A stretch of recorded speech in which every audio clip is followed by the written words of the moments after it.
नमस्कार। दिग्दर्शन असमका तर्फबाट हजुरहरू सबैलाई नै सादर अभिवादन छ। हामी दिग्दर्शन असम टिम आफ्नै मानिसको खोजीमा, आफ्नो मानिसको प्रतिभाको खोजीमा, साहित्यकार कलाकुशलीको खोजीमा हिँड्ने कुरो तपाईँहरू सबैलाई नै अवगत छ। आज म हाम्रै असमका उदालगुडी जिल्लाको रौतामा एक विशेष व्यक्तित्व उदीयमान कलाकारको घरमा छु र उनीहरूको आधारमा तबला विशारद, गीत गाउने अरू शिक्षक पनि र समाजमा त्यसरी आफूलाई प्रकाश गर्ने धेरै जमर्को गरिरहेको हामीले पाएका छौँ र यहाँ हुनुहुन्छ। नमस्कार सर। नमस्कार, मेरो नाम विक्रान्त कौशिक। मेरो घर रौता भेगको भानुचोक गाउँमा हो, 5 नम्बर धनसिरी। यो उदालगुडी जिल्लाको एकदम पूर्वी किनाराको एउटा धनसिरी नदीको स्थितमा गाउँ हो। म आफ्नो ग्रेजुएसन सकेर अहिले शिक्षकको वृत्तिमा तेजपुरमा कर्मरत छु। र तपाईँको पैतृक परिचय पनि दिनु पर्यो, एजुकेसन पनि। मैले 19 सनमा ग्रेजुएसन कम्प्लिट गरेँ, त्यसपछि डिएलएड पनि सकेको हो र सानैमा हुँदाखेरि तबलामा विशारद पनि गरेको हो। गायकीमा चाहिँ यस्तो औपचारिक कुनै शिक्षा प्राप्त गरेको थिइनँ र यो घरबाटै मैले भेटेको भन्न सकिन्छ। ठिकै छ। हामी त एउटा टार्गेट लिएर एकजना नवौतित गायकका घरमा नै जानुपर्छ, केही कुरो गीत पनि सुन्नुपर्छ भन्ने हामीले आशाले हाम्रो एउटा रमाइलो जुन कार्यक्रम हो दिग्दर्शन असमको, गीतबाटै थालनी होस्। आज एउटा नेपाली गीत नै छोटो अलिकति गाइदिनुहुन्छ कि भन्ने आशा छ। मैले माया मागिरहेछु, तिमी केही जवाफ दिन्नौ, तिमीले मलाई माग्ने बनायो। मैले माया मागिरहेछु, तिमी केही जवाफ दिन्नौ, तिमीले मलाई माग्ने बनायो। राखी हेर ढुकढुकीमा सुहाउँछु सुहाउँदिन, नसुहाए तिम्रो सामु म आफै आउँदिन। न त सवाल न त जवाफ, किन गर्दिनौ कुरो साफ, जीवनबाटै भाग्ने बनायो। मैले माया मागिरहेछु, तिमी केही जवाफ दिन्नौ, तिमीले मलाई माग्ने बनायो। धन्यवाद। वाह वाह, अति मिठो, अति सुरिलो स्वर, नवोदित कलाकारको। र हामीले धेरै सम्भावना देखेका छौँ यहाँका बिचमा र परमपिताले त्यस्तो खालको एउटा उपयुक्त सङ्गीतकार कलाकार बनाइदिउन् त्यो आशा छ आफ्नो प्रचेष्टामा। बहुत राम्रो। अरू एउटा कुरो के छ भने यो तपाईँको यहाँ हेर्दाखेरि धेरै साङ्गीतिक परिपाटीहरू यहाँ देख्दछु, रेकर्डिङको छ यहाँ, यस्तो के खालको देख्छु। के यहाँ रेकर्डिङ हुन्छ कि एडिटिङ हुन्छ, कस्तो के छ विचार? मेरो 1 वर्ष अघिको प्रचेष्टा थियो। मैले त्यो बेला ग्रेजुएसन सकेपछि के गर्नु भन्दा सबै अब पढाइ लाइनमा मात्रै जान खोज्दै थिएँ।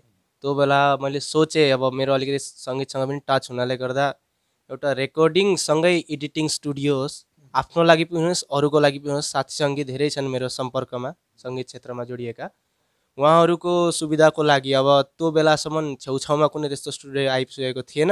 अहिले पनि आइहालेको छैन अब रौता भेगमा त्यति राम्रो।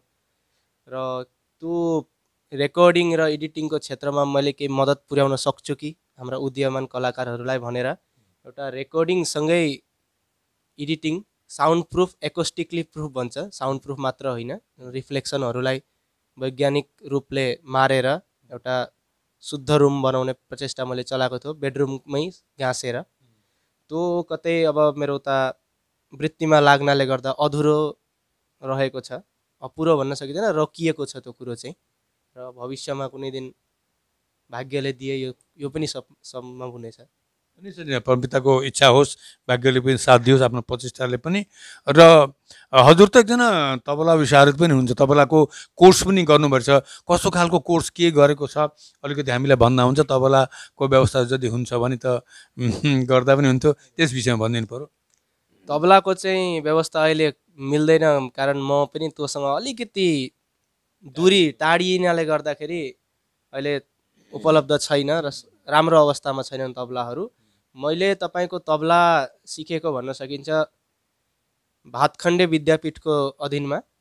म कक्षा 7 या 8 मा हुँदा हो तबदेखि सिकेको र हाई सेकेन्डरी कम्प्लिट होइ नहोइ मेरो 4 वर्षको विशारद पनि सकिरहेको थियो। मैले 4 वर्षमा विशारद कोर्स कम्प्लिट गरेको थिएँ तबलामा सानो हुँदाखेरि। त्यो बेला रुचि थियो, अहिले पनि छ रुचि। त्यही रुचिले मेरो सङ्गीतको राग लय तालहरूसँग परिचय गरायो भन्न सकिन्छ।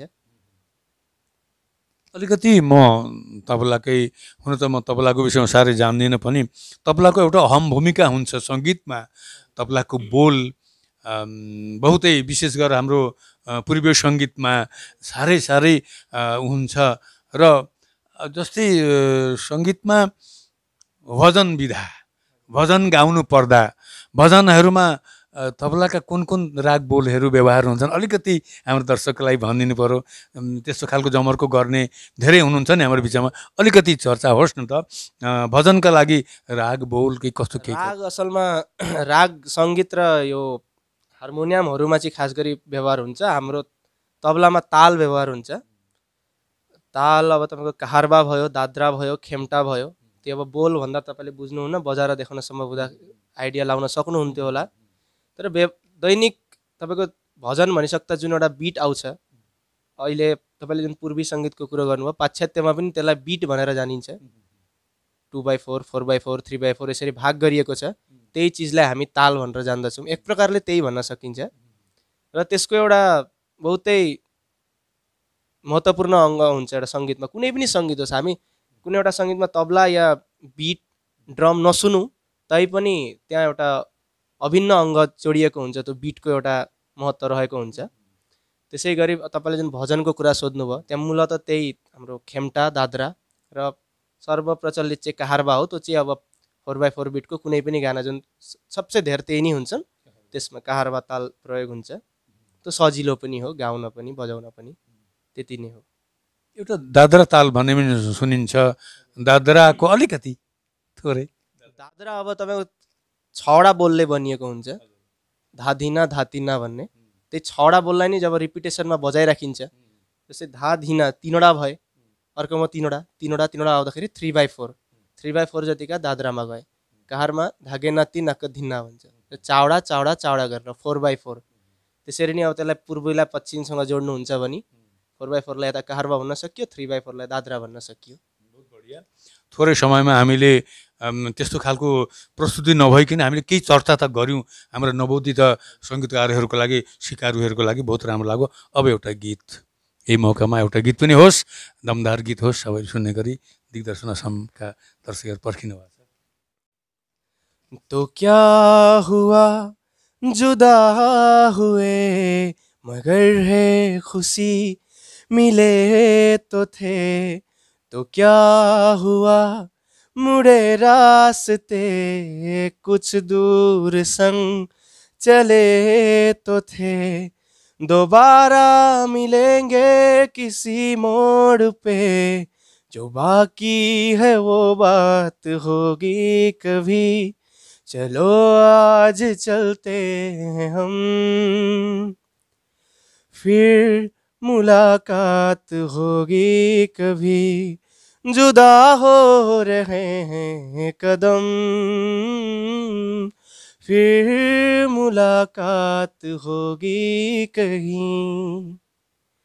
दुखाऊं मैं दिल जाते जाते तेरा, मेरा ऐसा कोई इरादा नहीं। छुपा लूंगा मैं हंस के आंसू मेरे, ये तेरी खुशी से तो ज्यादा नहीं।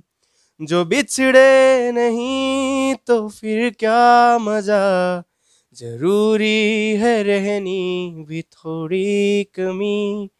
नहीं होगा कुछ भी खत्म, फिर मुलाकात होगी कहीं। वाह वाह, सुन्दर। हिन्दीमा पनि यहाँको दखल छ यथेष्ट र खुसी लाग्यो, राम्रो लाग्यो। र अब यो सङ्गीतलाई लिएर त्यसै त एकजना शिक्षक विक्रान्त कौशिक एकजना शिक्षक नयाँ नयाँ जीवनमा शिक्षकताको पेसा लिएर समाजलाई सेवा गर्नुपर्ने छ तापनि सङ्गीत पनि चर्चा हुन्छ शिक्षकता गरे पनि सङ्गीतको प्यारलली त्यसको चर्चा हुन्छ सङ्गीतलाई लिएर केही मनोभाव छ कि के गर्नु यसो गर्छु उसो गर्छु भन्ने त्यस्तो भावना छ कि भविष्य परिकल्पना सङ्गीत गाउने साथै अलिअलि अब लेखनमा पनि हात हुनाले गर्दा आफ्ना गीतहरू निकाल्ने इच्छा त सबैलाई नै हुन्छ अब र अहिले मिलेको छैन भन्नाले यो अर्थ होइन जे कहिले मिल्दैन कुनै दिन दैवले जुराए सङ्गीत एल्बमै होस् वा आफ्नो प्रोडक्सन हाउसै होस् कहाँसम्म सकिन्छ सक्तो र सपना चाहिँ छ र प्रविधाले यहाँको सपना पुरा गर्छ अच्छा लेखन कार्यको तपाईँ कुन विधामा के लेख्दै हुनुहुन्छ अहिले विधा भन्नाले यही गीतहरू अब त्यो अहिलेसम्म गोपन छन् कुराहरू ती मैले पछिलाई सोचेर लिरिक्स भन्दा सजिलै बुझिन्छ तीहरू चाहिँ अब सङ्ग्रहित गरेको छु आफ्नो त्यसमा मतलब 100वटा लेखेँ 90वटै क्यान्सल जालान् 10वटा चाहिँ राम्रा होलान् त्यसरी लेख्न थालेको छु जे मनमा आयो त्यसलाई कोरो छन्दमा मिलायो अलिकति स्वर लयमा पनि मिलाउने कोसिस गरौँ शब्दहरूलाई त्यसरी गाँसेर राखिएको छ ठिकै छ त्यो प्रचेष्टा सफल होस् बहुत राम्रो हो कुरो र अब अलिकति यो नयाँ पिँढीका जुन शिक्षकहरू हुनुहुन्छ हजुरहरू नयाँ नयाँ युवकहरू र यो शिक्षा अहिले शिक्षाको भने कठिनाइहरू अथवा शिक्षाका जुन सुफलहरू कस्तो के लाग्दछ नयाँ नयाँ 1-1.5 वर्ष 2 वर्ष भयो सायद टिचर लाइनमा काम गरेको कस्तो के लाग्छ तेजपुरमा यहाँ आफ्नो शिक्षकता जीवनयापन गर्दै हुनुहुन्छ त्यसबारेमा अलिकति भनौँ न वर्तमान शिक्षा व्यवस्था कस्तो छ ती वर्तमानका लागि उनीहरूलाई कस्तो के सुविधा पर्छ आफूलाई कस्तो के वर्तमान म तेजपुर म्युनिसिपालिटी भित्रकै भन्न सकिन्छ अलिकति छोएको एउटा चिया बगानमा टी गार्डन स्कुलमा पढाउँदैछु लगभग एक वर्ष हुन लाग्यो भइहालेको छैन त्यसमा पनि आधा समय त कोरोनाको सेकेन्ड वेभले नै खायो बाँकी समयमा मैले देखेको अहिले सुधार ल्याउने धेरैवटा जग्गा रहेका छन् शिक्षा विभागमा व्यवस्थामा र सम्भव पनि देख्दैछु म अहिलेको दिनमा त अब यो प्रशिक्षण प्राप्त नभए कोही पनि शिक्षक हुन सक्दैन 2 वर्ष प्रशिक्षण सानैदेखि माथिसम्म हाई स्कुलसम्म नै बाध्यतामूलक गरिएको छ हायर सेकेन्डरीसम्म र त्यसले केही न केही सुफल लिएर आउँछ भन्ने चाहिँ म आशावादी छु किनभने उहाँहरू बच्चाहरूको स्थान हेरी हेरी अब कोही बगान एरिया कोही पहाड एरिया कोही टाउनका कोही गाउँका कसैको त मातृभाषादेखि दूर दूर तक असमिया जुन हामी अहिले असमियामा पढाउनु पर्दैछ त्यसको सम्पर्क नहोला विद्यार्थीहरूको उहाँहरूलाई कसरी हेर्नुपर्ने कोही विशेष सुविधा दिनुपर्ने विद्यार्थी हुन्छन् दिव्याङ्गहरू पनि देखेको छु मैले नै फेस गरेको छु त्यो इस्यु र कोही कोही अब स्पेसल चाइल्डहरू पनि हुन्छन् जसलाई अलिकति दिँदाखेरि धेरै आयत्त गर्न सक्छन् सबैलाई एउटै कक्षामा बसाएर एउटै लेभलको शिक्षा प्रदान गर्नु एउटा चुनौतीपूर्ण कार्य हुन जान्छ त्यसमा आफूले अब पढेको मात्र नभएर व्यवहारिक अलिकति ज्ञानहरू लगाएर त्यसलाई सुफल ल्याउन सकिन्छ जस्तो लाग्छ सफल गर्न सकिन्छ पढाउने व्यवस्थालाई र आउने दिनहरूमा अब नयाँ नयाँ अझै शिक्षकहरू जब जोडिँदै जान्छन् धेरै धेरै पढेकाहरू त अब पक्कै पनि केही न केही चाहिँ राम्रो हुनेछ पढाएको दिशामा मात्रै होइन खेलकुद होस् साहित्य होस् शिल्प होस् कुनै पनि फाइन आर्ट्सहरूको क्षेत्रमा केही एउटा परिवर्तन बदलाव चाहिँ छिटै नै आउनेछ भन्ने मलाई लाग्छ बहुत बहुत धन्यवाद एकदम नयाँ पुस्ताका माने कलाकारहरू शिक्षकलाई हामीले भेट्यौँ विक्रान्त कौशिक र यहाँलाई बहुत बहुत धन्यवाद शिक्षक सम्पर्कमा शिक्षाको परिवर्तन वा शिक्षाको व्यवस्थाको सम्पर्कमा अलिकति उहाँले भन्नुभयो र 1 वर्षीय अभिज्ञताको बारेमा एउटा उन्नत चिन्ता विचार पनि हामीले पोख्नुभयो र दिग्दर्शन असम भन्ने हाम्रो जुन युट्युब च्यानल हो म दिग्दर्शन असमको घरमा रेवती मोहन तिमसिना हजुरको घरमा आएर हजुरको यो साक्षात्कार लिँदैछु तपाईँको यो साक्षात्कारमा तपाईँको मनोभाव कस्तो के छ अरू मेरा दर्शकहरूलाई तपाईँ के भन्नु पहिला कुरो त एउटा नौलो अनुभव हो मेरो अघि भनिसकेको थिएँ जे औपचारिकै शिक्षा यो सङ्गीतको क्षेत्रमा चाहिँ छैन तबलालाई छोडेर जुन गायनको चाहिँ क्षेत्रमा र पुस्तेनी नै भन्न सकिन्छ अब घरमा प्राय सबै नै सङ्गीतसँग जडित नभए पनि गान चाहिँ गाउनुहुन्छ, मन पराउनुहुन्छ। नेपाली मात्र होइन सबै भाषाकै सङ्गीतहरू चर्चा भइरहन्छ घरमा। र यसरी कोही एकजना आएर फट्टै, म त अहिले छुट्टीमा नआएको थिएँ, फट्टै आएर इन्टरभ्यू लिनुभयो। मेरो लागि पनि एउटा अप्ठ्यारोपन थियो, कस्तो के हुन्छ, कसैले त इन्टरभ्यू लिएका थिएनन्, यसरी बोल्न क्यामेराको अगाडि बोलिएको थिएन, माइकको अगाडि। तर सजिलै तपाईँको राम्रो पोजिटिभ एप्रोचले गर्दा सजिलै यो पार भयो। र मेरो भनेको वा मैले भनेका कुराहरूले कसैलाई अगर पोजिटिभ केही प्रभाव पार्छ कसैको जीवनमा भने त्यसको लागि चाहिँ म कृतज्ञ रहनेछु।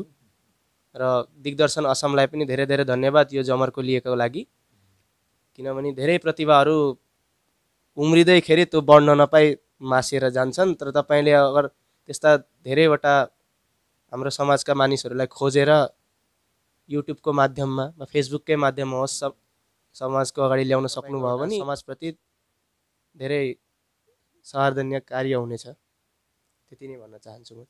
बहुत बहुत धन्यवाद। यहाँ विक्रान्त कौशिकसँग केही बेर हामीले बात माऱ्यौँ। यहाँ रौता अञ्चलकै हुनुहुन्छ, उदालगुडी जिल्लाको यहाँ 5 नम्बर धनसिरी हो नि, 5 नम्बर धनसिरी भान्चोक भन्ने ठाउँमा। र उहाँसँग केही बेर हामीले बात माऱ्यौँ। राम्रै भयो आज एकजना युवा कलाकार र युवा पिँढीका शिक्षकसँग। र आजलाई यति नै भन्नु पर्यो, फेरि पनि भेट्ने आशाले आजलाई यति नै, नमस्कार।